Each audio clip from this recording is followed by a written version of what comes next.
In this video, we solve for an equivalent circuit where a circuit has a dependent source. So as you can see, I've drawn the same circuit twice here, and I did that because in one of these pages over at the left we'll solve for V open circuit, and then we'll solve for I short circuit in this diagram. And then remember that R Thevenin, we've seen this before, where R Thevenin is equal to V open circuit divided by I short circuit. Okay, I mentioned in a previous video that when you have dependent sources, remember you cannot kill them, you can't eliminate them with shorts or opens like you can with independent sources. So we don't have the option of finding R Thevenin by getting the R equivalent here at the open because we can't eliminate the dependent source. So I'm going to show you how to get the equivalent circuits and how to get R Thevenin by this Ohm's law ratio.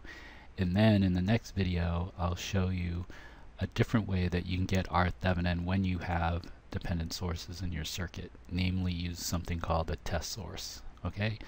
But here we're just going to go ahead and in this diagram find the voltage across the open. The load has already been removed for us. Okay, that problem started out that way. And again, by definition, that voltage across the open, that is the Thevenin voltage. Okay, so I made this bottom node ground, and I'm going to use node voltage method to find this voltage at node A here. Okay, because once I know the voltage there with respect to ground, that is the open circuit voltage. This is a known node, 6 volts at this node with respect to ground. And then here's another unknown node. Notice that the dependent current source value depends on current Ix, and Ix is the current flowing through this 3 ohm resistor that's already defined for us, going left to right. So I'm going to define a current over here that I'll call I1. And I'll define a current going down through the 4 ohm resistor that I'll call I2. Okay, so I have, well, let's call this node here, let's call this node X. Or actually, no, let's call it, we'll call it node E, I guess. Just something different, I guess. Okay, so node E. Okay, so KCL.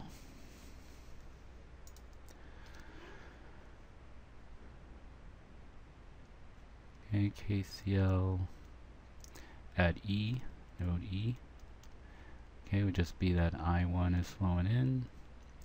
We have plus 3/2 Ix also flowing in, and that equals Ix flowing out.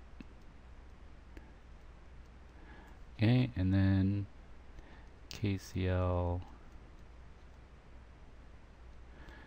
at node A is just that we have Ix flowing in, and that equals I2 flowing out. So now, excuse me, now if we write I1 in terms of voltage using Ohm's law, it's going to be 6 minus VE over 5. Okay, then 3/2. Now Ix, that's just the current through the 3 ohm resistor, so that's going to be VE minus VA over 3. Okay, and again, same thing over here, VE minus VA over 3. Okay, and then down here,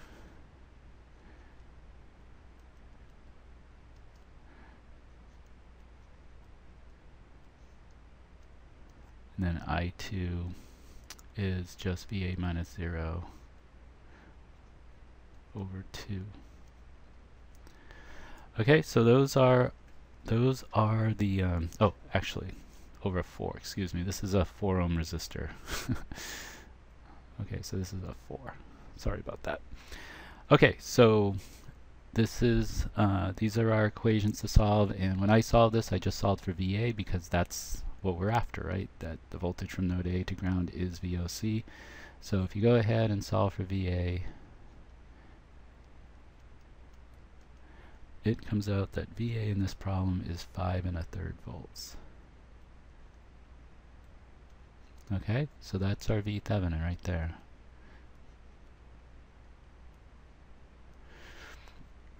Okay, so now to get R Thevenin, we're going to find I short circuit and then do Ohm's law to get R Thevenin. Ohm's law with VOC and I short circuit. So to get I short circuit, remember you have to put a short between AB. Okay, and I'm going to use node voltage method again, where I'm going to call this bottom node ground. Okay, but we've seen this before, right? That when you have a short now, it makes this all ground, right? We saw this in a problem a few lectures ago, right? That when there's an open, there's two separate nodes on each side of the open, but once you put a short between AB, it makes it all the same node. So this is still known, and we only have one unknown node. This is the only unknown node right here. Okay, that again, I'll just call it E. Okay, so we'll have this current going this way again, I1.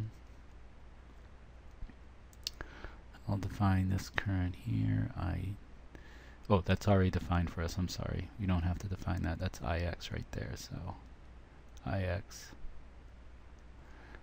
right, because that's the current this current source depends on.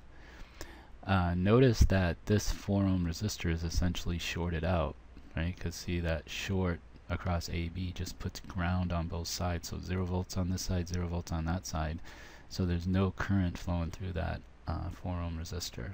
So we can just ignore that 4 ohm for the purposes of doing this problem. Okay, so the KCL we have here, just one KCL equation at node E. Okay, is just I1 flowing in plus 3/2 IX flowing in, and that equals IX flowing out. Okay, so I1 is going to be 6 minus VE over 5. Okay, IX now is just VE minus 0, because this is ground. VE minus 0 divided by the 3 ohm resistor.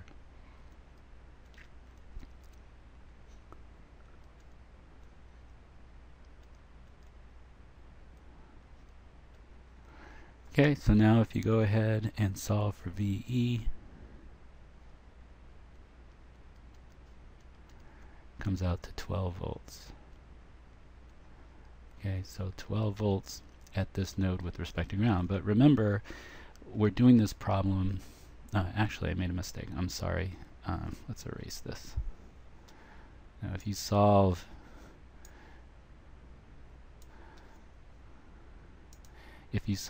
the equation you see above for VE, it actually comes out to 36 volts.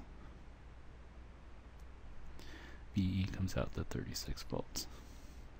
You'll see where I got the 12 from in just a minute. Okay, sorry about that. So VE is 36 volts, but now we want to get the current I short circuit. And again, we saw this, a very similar situation here where IX, the current through this 3 ohm, is I short circuit, since no current will flow through the 4 ohm. And in fact, let's write that over to the side here. See, current through the 4 ohm is 0, right? And that's because it's shorted out. It's got ground on both sides, 0 volts here, 0 volts here. So there's no potential difference across that 4 ohm resistor. So its current is 0. So IX, all of it goes through the short. Okay, so IX is equal to I short circuit. Okay, so that's just going to be the 36 volts divided by 3. 3 ohms.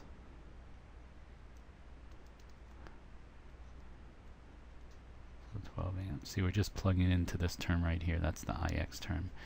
So our I short circuit is 12 amps. So now R Thevenin is just the ratio of V Thevenin to I Norton. And remember, I Norton's the same as I short circuit. That's IN for Norton. Okay, so that's just 5 1/3 volts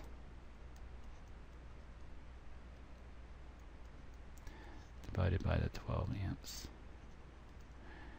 And if you work that out, it comes out to 0.44